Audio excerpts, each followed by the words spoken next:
second last weekend of a very long season. Liverpool fan Iran here, excited to see his team get back into the top four race. Of course, trying to unseat incumbents in the top four. Newcastle fan Manchun, looking over his shoulder. I myself, Mark, I'm a Fulham fan. There is nothing for us to play for, but I guess one more win will give us confirmed top half of the table, and it seems like that's the minimum qualification to appear in our show, because Chelsea fan Robin didn't qualify to be on our show for this episode. He'll be back next week though, for our preview for the last weekend of the season. We'll start first, of course, with the game at the Emirates. That's where the title race seemingly has already ended. Arsenal lost 3-0 to a Brighton side that actually rotated goals by Enciso, Dennis Undav, and Estupinian, doing the damage there. So this game itself is a killer. It's like the one that sort of officially ended their season, I guess, even though they were already slowly dropping away before this.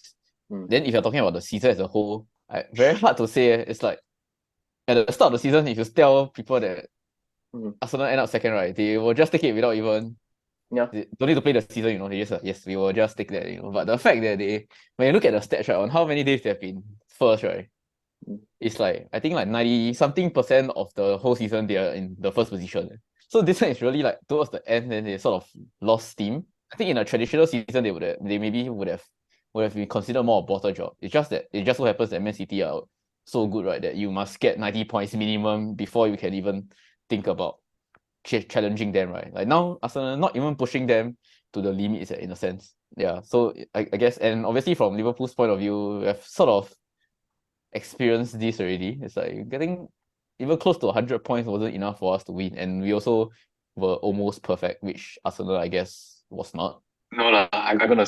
It's to me, it's a straight up bottle job for Arsenal. Okay. I mean, in perspective, you can see, this season as a whole is the best it could be. I mean, it's a dream. But I mean, have that context lah. Like what Aaron said, we have talked for so long, and now you bottle it, then you want to see the silver lining. I think it's a bit sad lah. Okay. But in terms of the game, no, I think they did very well in the first half. Maybe I watched it a bit wrongly, but I think they did quite well in the first half. Yeah. Not many chances, but I think still dominated well. I think the second half just imploded. The defense, Aaron Ramsdale, I don't know what's with him lah. He seems rather error prone these few days. Always want to make the random pass here and there. Then this time it cost them lah. Don't know much about Kiwi or guy lah. Don't know when he starts starting also lah. Who is he also actually? Yeah. But don't know what he was doing lah. Maybe trying to get a foul or something. But I mean, after the game, right, I watched the what do you call that? What do you call the after game review? The post-match analysis. Post-match analysis, yes. I mean, they say, Brighton like dominated the second half. I don't think so. I sort of feel like Arsenal like serve it them a platter. Hey, free goals. So that's why I feel like it is kind of bottle job lah. They stand themselves in the goal. I also watched the game. I think it was a little bit, of course, like the pundits will all be like, oh no, Brighton did so well, that kind of thing. Yes, I think the key was actually Brighton getting ahead, because it seemed kind of like balanced in the second half, when Brighton got ahead, and then they can sort of sit back, wait for Arsenal to just attack them, and then both goals kind of came a little bit on the counter, although of course, like you said, the second goal was unforced error. Aaron Ramsdale just that weird stray kick out, and then Undav managed to loop him to score the second goal. But it did seem like Brighton were just like managing the game towards like the end, and then Arsenal conceded 2 late goals, so it made the scoreline look a lot worse.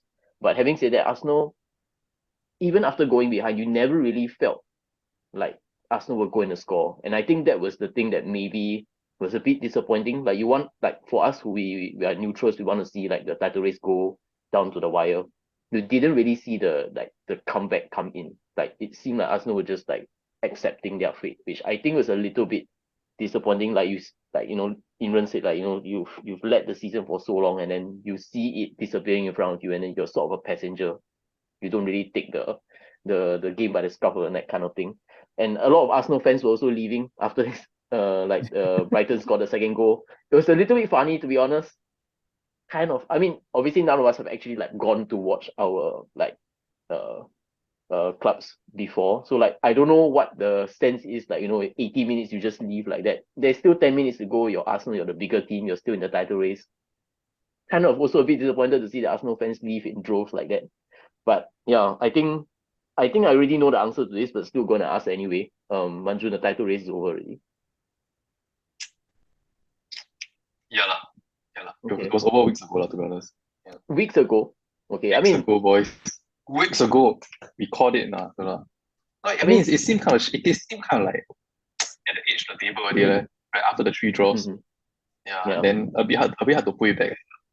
True. I Now mean, it's this confirmed, this sequence of like 2 wins in 7 is not really title winning form now. Yeah, and yeah, I guess it's not mathematically over. Of course, with this weekend, it will require Man City to, if I'm not wrong, only get 1 more point. If Man City win 1 more game, it's enough. So basically, Man City will have to go, like they've already strung together 11 straight wins. Basically, the next 3 games, Man City can't win at all for Arsenal to win the title. So I think we can start with it will still first be Arsenal playing. So Arsenal will be away at the City ground. So of course they can take away Man City's satisfaction of winning the title in their own hands. If Arsenal drop points to Nottingham Forest, then it's already done.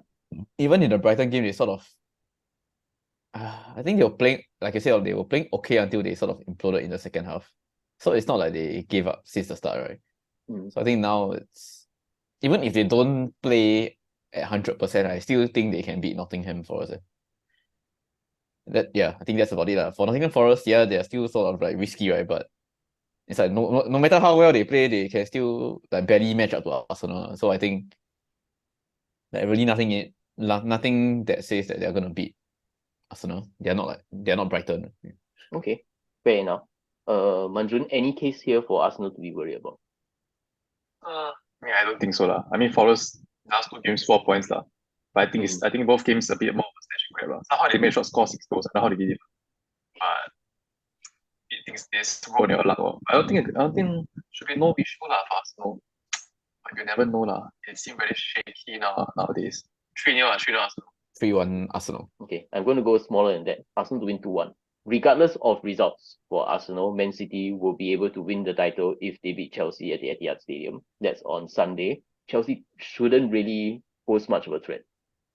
Yeah, I think at this point they really nothing to play for already. They don't even play for their coach anymore. I mean, he's just a temporary coach. So I think they will be professional, obviously. Like they will still give their best, but gonna get slapped up by Man City. Yeah, like basically there's no pressure on Man City, right? It's like they just have to win 1 out of their last 3 games, and then now it's like at home and against like quite a big opponent, right? It's like to them, like they wouldn't be feeling nervous, right? Instead they will be sort of like very pumped up. They're like, yes, we're gonna win it like this round, and then they're just gonna slap Chelsea out. I guess if you really want to, you're a little bit clutching at straws here. Man City in midweek will be against Real Madrid, so it's possible that they will rotate against Chelsea. Like you said, they sort of have 3 goals at the title. I mean, will a second string Man City side struggle against Chelsea? I don't think so lah. To be honest, fucking hell, Chelsea.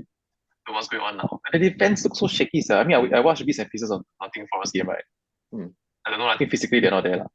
Don't know. There goes Silva or what lah. But then again, anything happen. Maybe I'm thinking like somehow you go into the next match. So I'm thinking somehow Chelsea get hold, Man City to draw, this kind of thing. But technically they can draw 3 games and win lah. As long as they don't lose. And once they win, it's over. So it's just the get 99. It yeah, exactly. Yeah. Arsenal is like, they're on ICU the past few weeks, but then today it's like they're in the comatose just stage. pull the plug already. Just lying there, the body cannot like function already, just waiting to die only. True. Yeah, I think we should also help Arsenal put them out of misery also. So I think we can start with predictions for this one. Imran. I think gonna be Man City 4-0. Okay. Oh, god damn. Erling Haaland hat-trick. Side bet. He gonna hit. Is he hitting the 40 goal mark if he hat-trick? He's on 36 now. Well, I was gonna go 4-0. Now that you say it's okay, I will go higher than that. I'll go 5-0. What the fuck? You should go the opposite. You should go for 1-1 draw. I say it, I have to It's stick the to it. opposite of a 5-0 or 1-1 draw. Well, okay. 5-0 to Chelsea. 1-1 draw. Don't know who will score for Chelsea also, but sure, why not? 1-1 draw. Oh, 1-1 draw. Okay. Let's say Haaland doesn't start the game, doesn't play the game. Yeah. Potentially, like, obviously you definitely play against Real Madrid, and then maybe by the weekend it'll be like Julian Alvarez. So who knows? Then this Haaland hat trick thing is not even a possibility. But one race we'll probably still be talking about is the top four race. We didn't think like 2-3 episodes ago that we'll have a top four race, but Liverpool's seventh consecutive win has made it interesting. Newcastle have also dropped points in the last match week to Sam Allardyce's Leeds. That has like bunched together Newcastle, Manchester United, and Liverpool. Some people might say Brighton still have an outside chance. I think they have to win all their games. Manjun, what's your confidence level with Newcastle finishing in the top four? Not gonna lie, I'm nervous as hell. Yeah. Form's not good. Liverpool is fucking like a raging bull, I think on steroids. But I don't know. Honestly, right now I'm counting more on us matching Man U's results, so they'll always be below us. No matter what Liverpool do, right? At least we're on page 4. That's true. In this like mini league, just so long as you don't finish last. Yeah, I don't trust my team, but the form's a bit off. I mean, Okay. like, yeah, so then I feel like it's coming out of the season, right? Then our defense can't be a bit shaky. Mm-hmm. Yeah, conceding 2 goals against Leeds, this kind of thing. Somehow against, I won't say informed Brighton, but then they've always been somewhat informed. Kind of scary. You see what Brighton can do against Arsenal at home. Against Newcastle, probably less of a challenge. I guess with like this kind of like top four race or relegation fights and all that, we'll of course be looking at like the run in. Newcastle are at home for 2 of the games. Newcastle at home to Brighton, at home to Leicester, away to Chelsea. That's kind of a quite an okay run in, I would say. Like, okay, technically yes, Brighton are like European contention kind of thing. They potentially can be in the top four race also, so maybe that's a tough one. But Leicester quite out of form. Chelsea have literally nothing to play for also, and everybody gets points at Stamford Bridge nowadays. So like I think Newcastle's fixtures are quite okay. Manchester United also quite easy fixtures towards the end. I don't know. It's possible that all 3 of these teams like win out until the end of the season. I think that's a possibility also. But have to ask England, if you have to look at Newcastle and Manchester United, both on 66 points, which one you would be more sure that will drop points towards the end of the season? I mean, I want Man U to drop out, but I think it's gonna be Newcastle. And I think their last 3 games are actually quite tough. It's like I think it's as good. I mean, not as good as I can hope as a Liverpool fan, but it's like okay lah. Like other than playing the top 6 or whatever, right? Like you're not playing Arsenal, Man City or whatever. Okay lah, like those are obviously the top teams, right? But outside of the top teams, right, they actually, I think it's like quite a hard matchup because Brighton still sort of has something to play for, and they are generally quite in good form. And then Chelsea is like still a top 6 team, even though they are shit this season. But there's always a chance that something can happen. And I think Leicester are still fighting for their lives. So in a sense, it's like better than freaking Man U playing Bournemouth. Bournemouth already at the beach. It's like so I think like relatively Newcastle has like a higher chance of dropping out. But again, I feel like obviously if you want to base it on like the teams and how well they've been playing this season and all that, right? Like Man U and Newcastle are supposed to win their remaining 3 games, but usually, but their form in like the past 5 games, I think not very good. So it's actually in a sense not really how the other side play also. It's like their own form. True. So with that in mind, like I have to think like that. Like it's not it's like saying there's no hope really, right? If you're just saying like the better team should win. Yeah, of course. I mean, with football, of course, anything can happen. It's not just a case of looking at who has the bigger players, who's most likely to win. But Manju, looking at the like fixture list, you confident or not finishing last amongst those 3? I mean, I don't understand how bad Leicester is, but they're quite bad. I mean, they concede left and right, so I don't think there's much of an issue. Still confident. I mean, I think if you don't win the Brighton game, I think you can still win the last 2 games. Yeah. Okay. Yeah, but what I'm not confident is like let's say we have to win the last game against Chelsea. that isn't too comfortable because we don't have the best away form. Okay. I say that, but even though that's check, our away form is like third in the league. I don't mind. So, but in my mind, right, it's like thinking, why you always lose away? You don't always lose away. You lose 3 times away. But yeah. Okay. Yeah, I mean, just don't want to go to the last day having to win the Chelsea game. Yeah. okay. I mean, the equation is simple for Newcastle and Man U. They have to win 2 out of the last 3. That's enough. Yeah, for Liverpool, they have to hope that Newcastle and Man U drop points. Of course, for us here, we are hoping that it goes to the last day, so we at least have something to watch on the last day, since the title race has already been. Yeah, I think it's possible that I think Newcastle will drop points to Brighton. Yeah, no, you know what's the surprise or not? The surprise result, like, I think the past few weeks, right, was that Man U won Aston Villa. It's like 1-0 or some shit. Oh, that was the game that I thought they were gonna trip up, you know. All 3 of the teams playing this weekend. So Newcastle are playing twice. Newcastle, Brighton, Newcastle, Leicester. Newcastle, Brighton. What's a Friday morning game? What? Okay, that's cool. I go for 2-1. 2-1 Newcastle. Okay, and Newcastle against Leicester. What the? 2-1 as well. 2-1 as well. Okay, so both nervy wins for Manjun. Let's get that UCL. That will also mean that Newcastle will be safe in the top 4 by the end of match week 37. I mean, I have to hope lah. Brighton beat Newcastle. Oh, okay, to beat Newcastle. Okay. Beat Newcastle 3-2. Oh, exciting game. Gonna be an exciting game. And then against Leicester, I think they're gonna draw. Oh, okay. 1-1. But okay, Liverpool fan not leaving anything up to chance. Okay, but okay. Then 1-1. Then the last day, Chelsea. We should progressively get worse, right? Then they lose to Chelsea. It's a sad ending.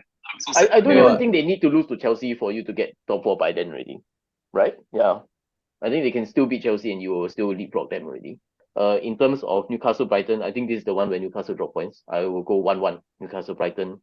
Newcastle beat Leicester 2-0. Go to Bournemouth against Man U, England. I don't think there's any surprise here. Unfortunately, it's gonna be an easy win for Man U. I think 2-0. Yeah, I go 1-0. 1-0 Man U. Same. I also go 1-0 Man U also. Liverpool against Aston Villa. Although, I mean, yes, it's Liverpool at home. Is there any hope you see that Liverpool drop points? I don't think so. No? Okay. I don't think so. Yeah.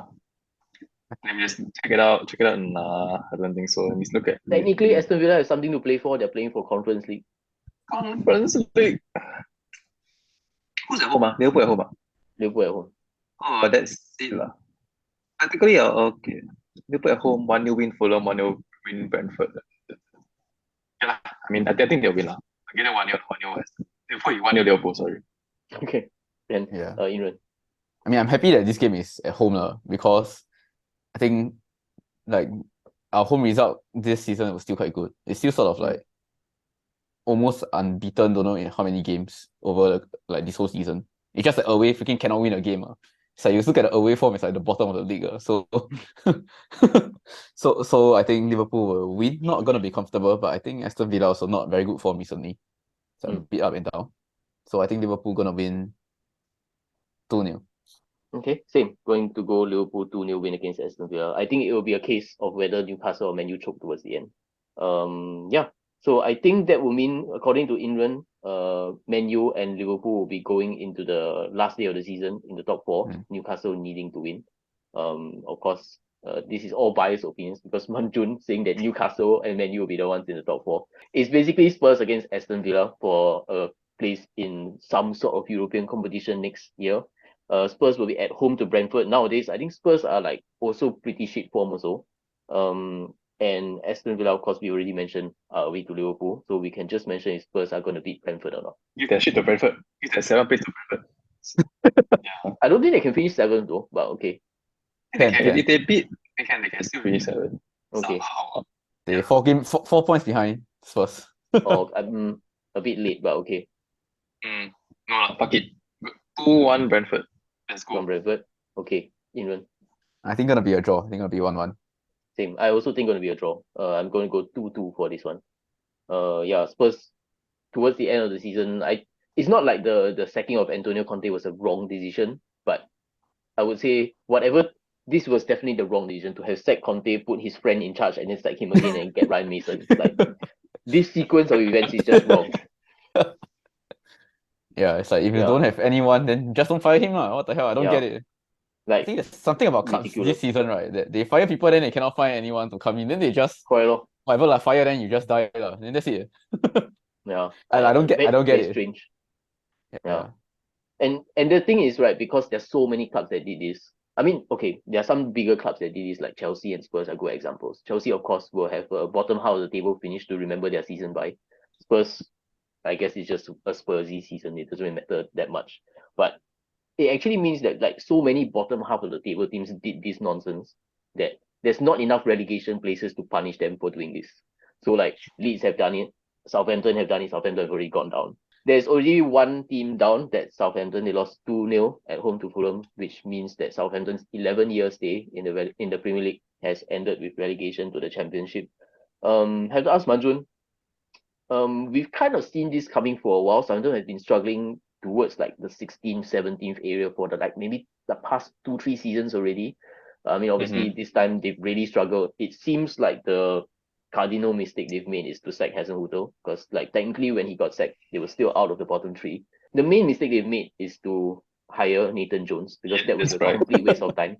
Like I think he lost like 7 out of his 8 games, and that was enough. Yeah.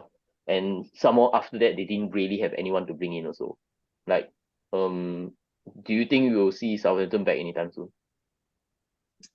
I mean, I do not foresee that the squad splitting up so badly in the Championship. I think they'll keep majority of them. Okay. This majority of them are like Championship players. Besides like Howard Pickers and James Ward-Prowse. Mm-hmm. I think their squad should be strong enough for like top 6 like Championship. It should be fine. Okay. Yeah, there are 2 new strikers, right? That they haven't really scored. The ones they bought in the summer. No, in the winter. Yeah. Know their names lah. I think they probably would strive in the Championship lah.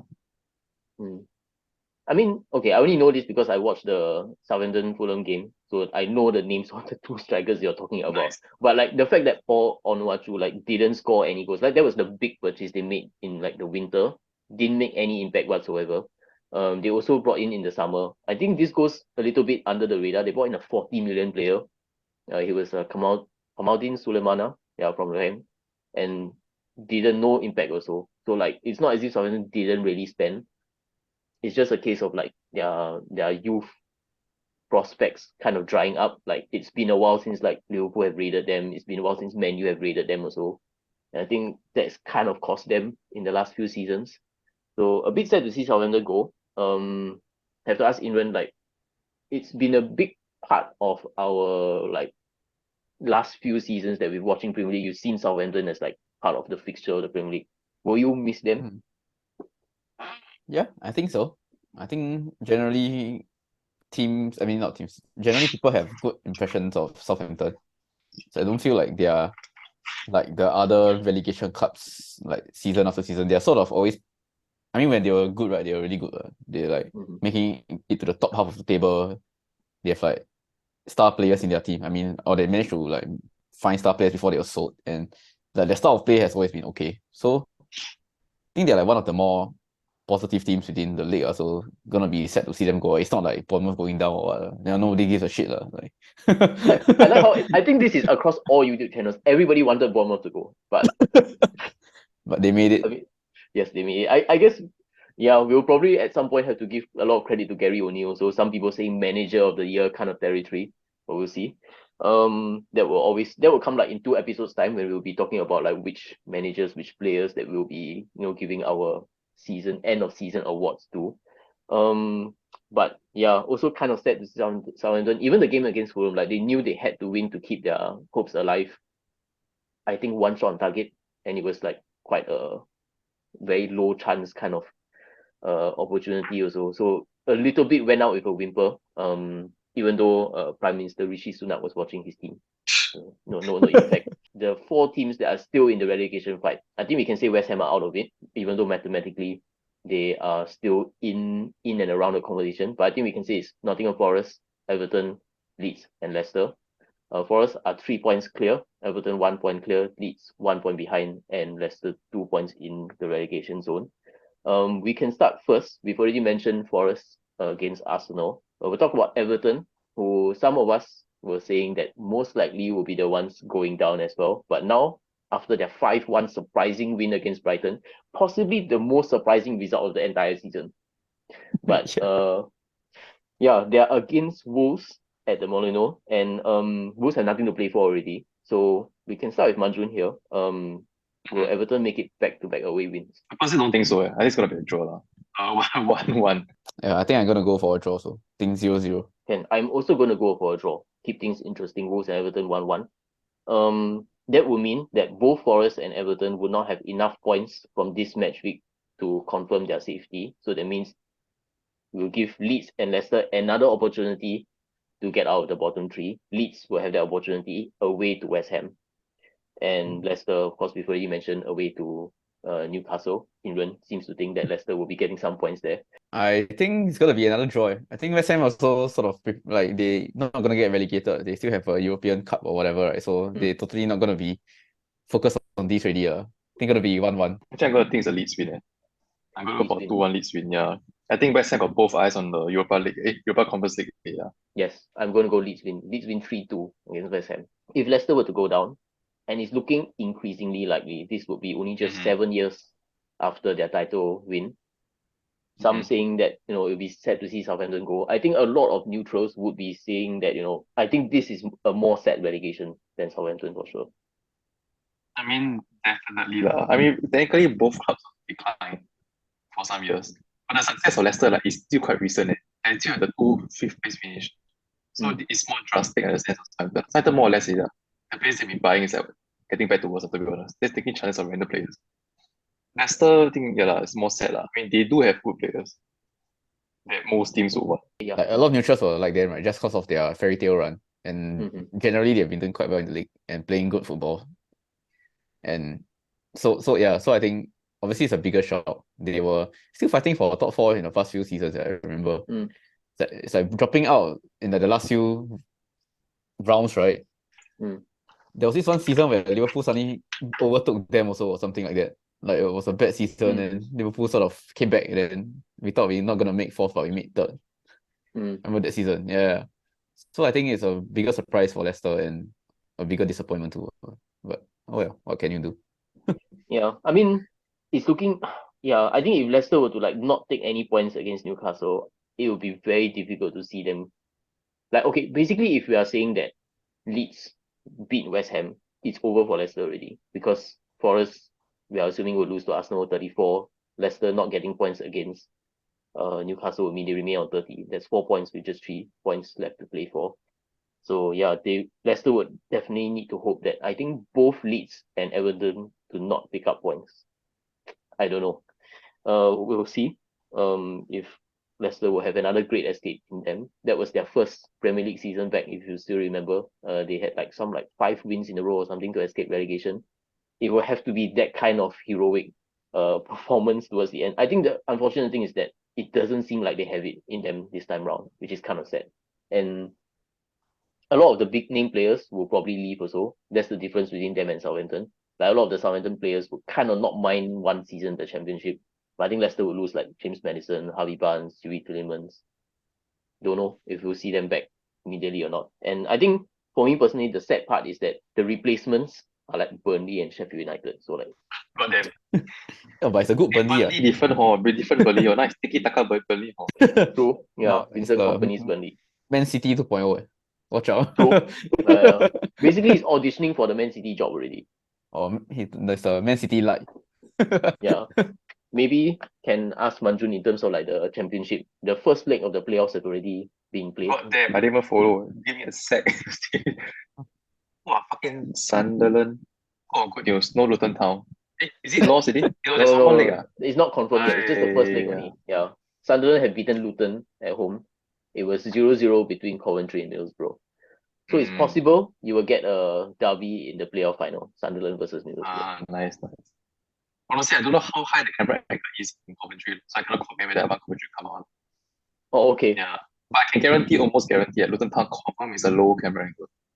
Okay. Yes. Yeah. It's one of the reasons why I'm not so sad for Southampton going down, because the camera angle very.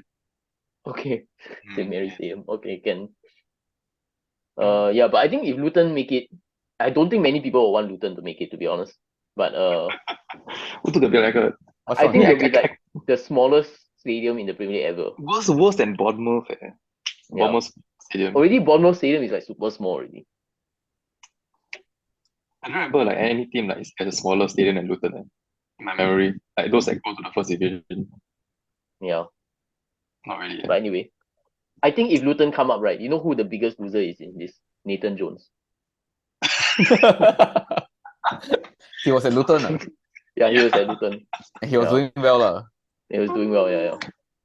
So now he going down. So basically, yeah, he jumped ship to go to Southampton, get sacked after 8 games, and then now he can't go back to Luton really. Roy Hodgson, right, is in talks to extend his Crystal Palace contract. Hey, this kind of form, I would also. This kind of fucking form. Where to He's find? gonna have his funeral at Crystal Palace. Yeah, I think that would mean that he's managing into his 80s. Well, that's like unprecedented. I need to give it to him. Lifted Crystal Palace out of relegation, out of the relegation fight like completely. Yeah, I think it's not even close. Yeah, it's Yeah. like now he's like, I think even above Chelsea. No, not above Chelsea, but like close lah. Actually, he's not that old. He's only like 76, 75. Oh, is it? Okay. Do you know when is I his thought it's birthday? 78. You know when's his birthday? When? It's the same as Singapore. August August 9th. Celebrate Roy Hodgson's birthday. So this entire time is actually been to celebrate Roy Hodgson's birthday. What the fuck? He has been managing ever since he was 1976. Whoa. They still how long ago was that one? They still Cold War with Russia. Yes, definitely. How long ago is 1976? Is that like 40 years? 40, 50, almost 50. 47 years ago. Whoa. If you look at his CV, you're very interesting. He been to everywhere also. He has managed 2 countries. Yeah, got to give him credit. Like he got like 3 countries. around. 4 countries. Sorry, same. Keep scoring and scoring. The more he's Too long already the list. This some of the countries not even around already. He managed England. Yeah, you know. He managed Finland also. What are the 4 countries that he managed? England, Finland, fucking UAE. It's random. And Switzerland. If we are doing like I don't think it'll be a live watch along, but we'll be doing some sort of recording for match week 38 if like the relegation race and the top 4 race go down to the wire. So even though we know nothing, hopefully today you've learned something. We'll see you again next week. Bye. Bye.